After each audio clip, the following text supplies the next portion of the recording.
Salam and happy future day. And I want to thank Professor Bahrami, Chair of the Millennium Project Node in Tehran, for inviting me. Very pleased that much of the state of the future has been shared in Iran. For those who don't know, the Millennium Project has 55 nodes around the world. We bring various ideas and share around the world, put this together into an annual State of the Future report. And that's been translated into Persian for some time. So, I've been asked to think a little bit about what to say. I think one of the things that is going on in the world today that's not well understood is that on one hand we got many trends going on in the world, of course, but there's two mega trends I think are important to look at. One is that we're micro-miniaturizing technology and putting it in and on our body so that we become cyborgs. We're part cyborg right now with the wristwatch, but that's just temporary sorts of stuff, eyeglasses, but eventually we'll become much more integrated and augmenting our intelligence, making us more intelligent as well. It's reasonable, I think, that by 2050 or so, many humans will be augmented geniuses in the sense. Google and others are making these personal artificial intelligence devices that we'll have with us all the time, augmenting us.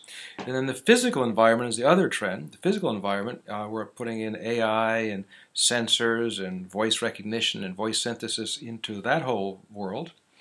And so when the humans become more like cyborgs and the environment becomes more conscious, these two great trends will eventually merge into conscious technology. Now, by conscious technology, I mean the idea is a post-information age. It's when the distinction between you and me begin to blur. Now, right now we're going through all this technology, but in a sense we're making conscious contact here. But imagine that becoming much more flexible and much more integrated worldwide in all kinds of objects, so that if I have clothing that's monitoring my biology, as well as how clean that clothing is, if I take it off and put it on my bed, the clothing might say, hey, hang me up or wash me or something like that. So imagine all inanimate objects seeming to become more alive than before. Now this kind of a world isn't necessarily good. There's many bad sides to this sort of a future. And I think that this is important to understand, that to improve this world, I believe, it's to take the mystic-oriented person and people and culture and the technocrat-oriented people and culture and make a flow of this in some way. We're all, in a sense, part mystic and part technocrat. By mystic, I mean something very simple. I mean, a mystic is one whose first response to a problem and strategy of life is to share consciousness, that you feel a divinely interconnectedness with the universe, and that you have that spiritual sense, and that informs how you live your life.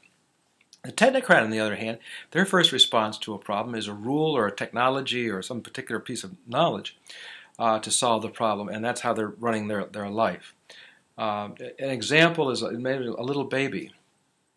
If the baby gets hurt, falls down, the mystic's response in general is to share the baby, to comfort the baby, make feel okay.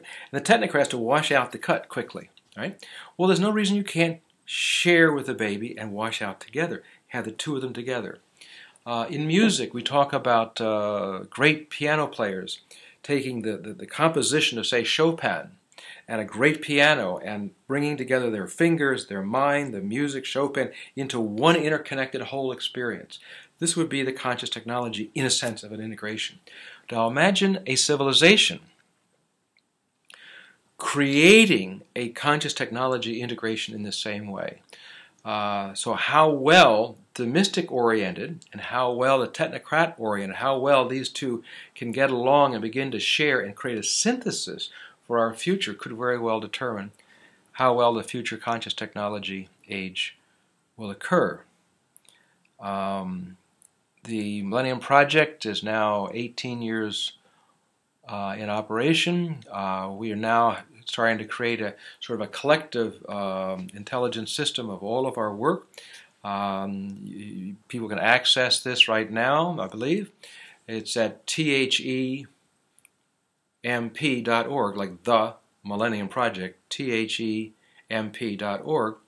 And wherever you see a free little section, you can get much of the information freely. The 15 global challenges that we have gives you an overview of global change. There's also in our area of futures research the executive summary of all those future research documents that some in Iran have been involved with. And you can see some of that work. If you want to subscribe to it, the university can subscribe to it and, of course, get all of the information that you want to. I think Future Day is a wonderful idea.